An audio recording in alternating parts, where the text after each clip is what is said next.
biologist started a one-man conservation effort. Long before the San Francisco earthquake of 1906 brought about major infrastructural changes to the city, one persistent pleasure to behold was a specific subspecies of pipevine swallowtail.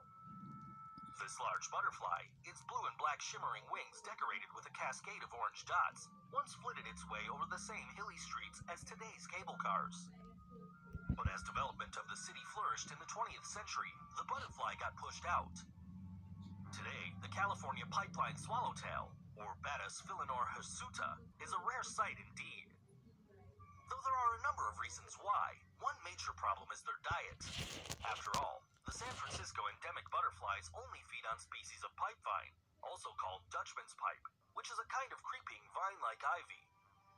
Because these are their only host plants, shrinking green areas are a serious threat. But that's not the only problem they face.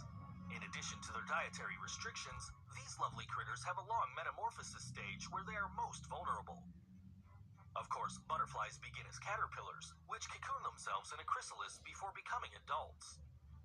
For the California pipevine swallowtail, though, that chrysalis stage can take from several weeks to a few months. Unfortunately, attempts to reintroduce the butterfly in the past haven't succeeded. For example, back in the late 1980s, butterfly enthusiast Barbara Deutsch released 500 caterpillars into San Francisco, but she might as well have been blowing in the wind for all the difference it made. But today, there is a new conservationist on the rise, Tim Wong, 28, who curiously doesn't even work with butterflies or insects. In fact, he's an aquatic biologist at the California Academy of Sciences, where he cares for 38,000 marine animals. But like so many of us, he has always had a soft heart for butterflies. More so than most, however, as even since he was a kid, Wong would collect caterpillars and successfully watch them change into butterflies under his care. I was first inspired to raise butterflies when I was in elementary school, Wong told Fox. Even outside of class, he would study them in the fields near his house. We raised painted lady butterflies in the classroom, and I was amazed at the complete metamorphosis from caterpillar to adult. It was only when he got older that he realized that the beautiful California pipevine swallowtail was in serious trouble. Then he decided that it was up to him to bring the butterfly back from the brink, because if not him, who? Of course, the first thing he needed were the elements of a butterfly sanctuary, caterpillars and food. Unfortunately, the plant that these butterflies feed on was rare itself, and Wong said the trouble he went through to obtain it would not be for everyone. Finally, I was able to find this plant in the San Francisco Botanical Garden, and they allowed me to take a few clippings of the plant, he said. Naturally, the next thing to do was find some pioneering caterpillars for his greenhouse.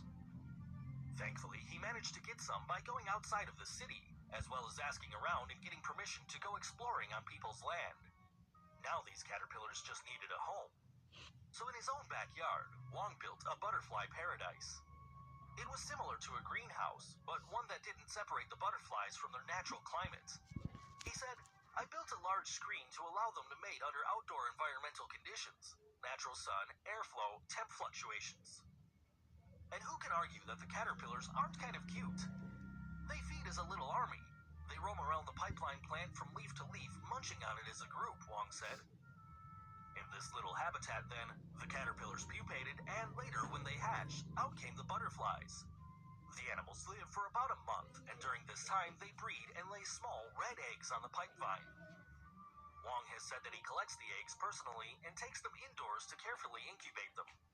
This also keeps the eggs out of the mouths of predators like earwigs, as, under Wong's design, the greenhouse is open to the natural environment. All that was started in 2012. Now, incredibly, he's been able to reintroduce the California pipeline swallowtail butterfly back to San Francisco. Each year since 2012, we've seen more butterflies surviving in the garden, flying around, laying eggs, successfully pupating, and emerge the following year. That's a good sign that our efforts are working, said Wong. Wong added that much of the reason for his success is due to the attention that he put into the butterfly habitat. In fact, over the last few years, he's grown more than 200 of the butterfly's choice vine. He even has nectar plants providing refreshment for the butterflies as well. What's more, so far he's been transporting all of his excess caterpillars to the San Francisco Botanical Gardens. And where once he was only able to take a few hundred at a time, he has now claimed that he can take thousands. In fact, Now that Wong has single-handedly reintroduced the butterfly to its native city, he's encouraging other people to do the same. He said, improving habitat for natural fauna is something anyone can do. Conservation and stewardship can start in your very own backyard. Please share this video with your friends below.